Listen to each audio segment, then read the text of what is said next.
What if you found a photograph of yourself, standing beside someone who'd been gone for 50 years? Would you believe it? Would you think it's a trick of memory, or proof that love never really leaves us? Tonight's story isn't about ghosts. This is the picture that never faded, and it will remind you that sometimes the heart remembers what time tries to erase.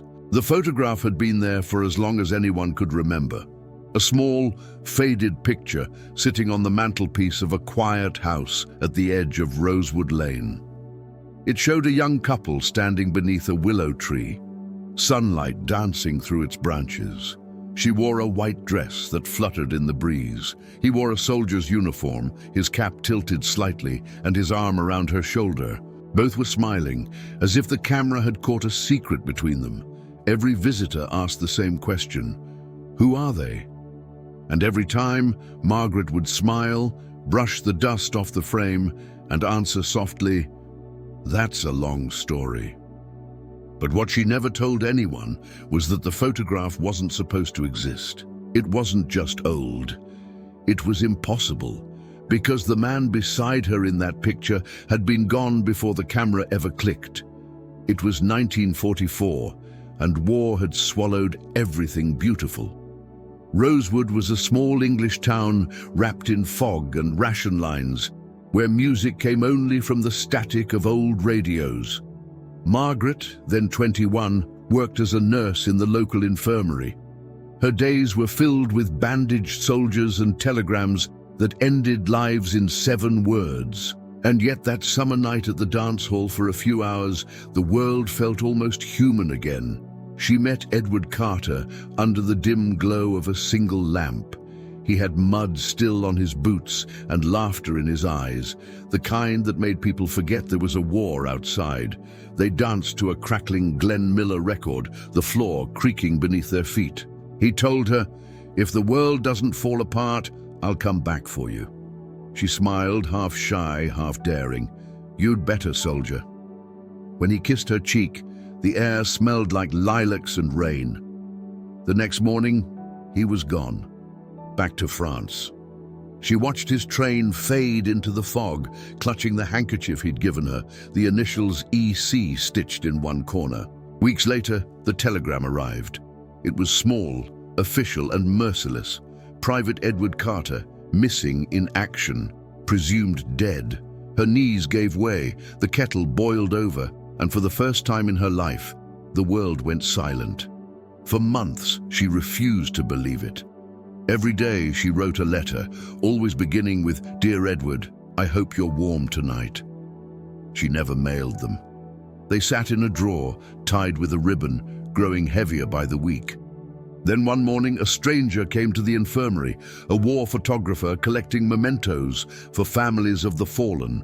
He carried a box full of watches, medals, and snapshots pulled from the mud of France. When he saw Margaret, he froze. You're the girl in the photo."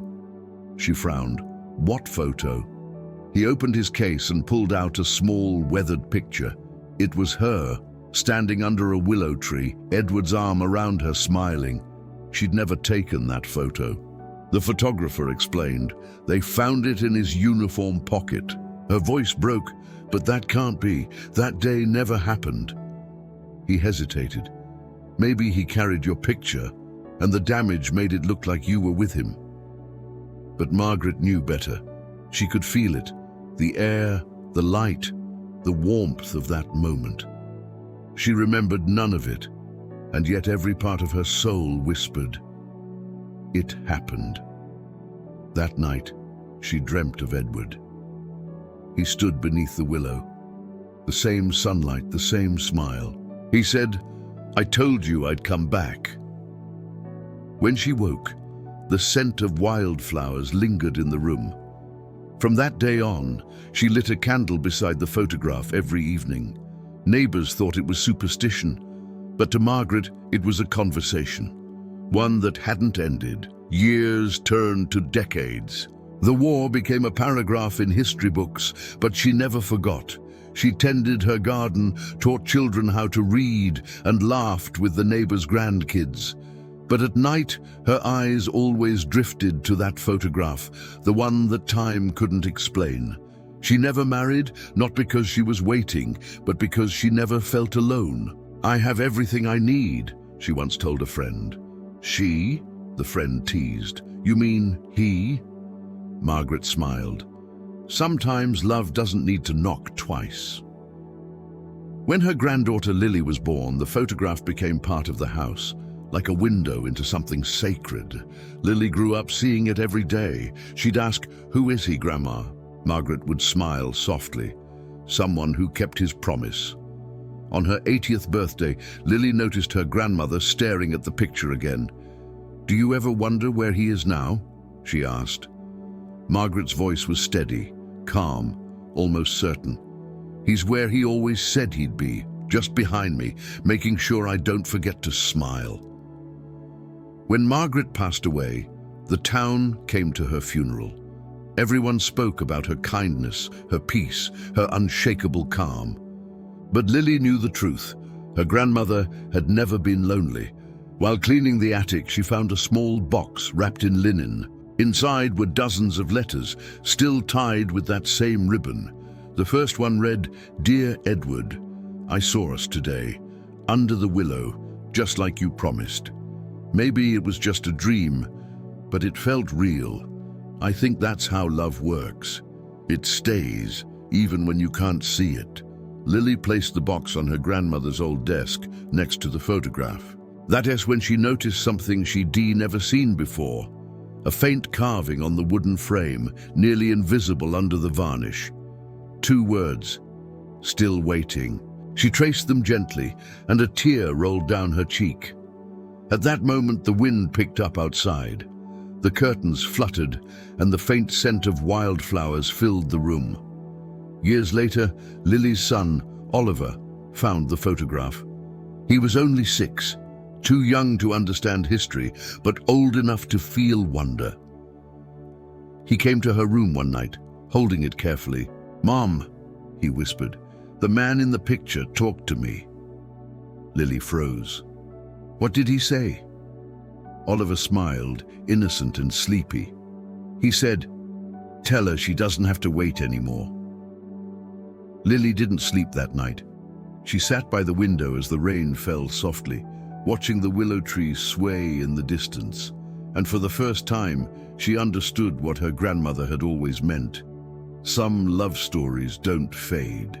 They just change shape.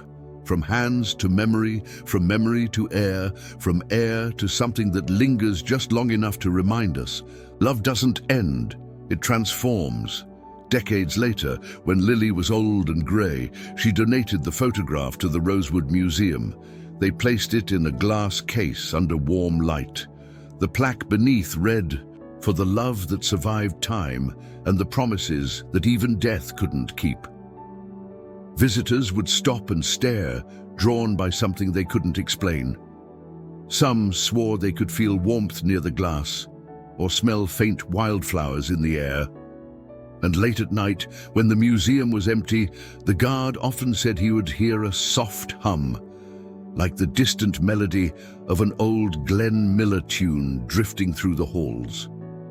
Because maybe the world forgets names, faces, and even dates, but it never forgets love. It lingers in echoes, in scent, in the spaces between photographs and dreams. And sometimes, when you least expect it, it finds its way back home.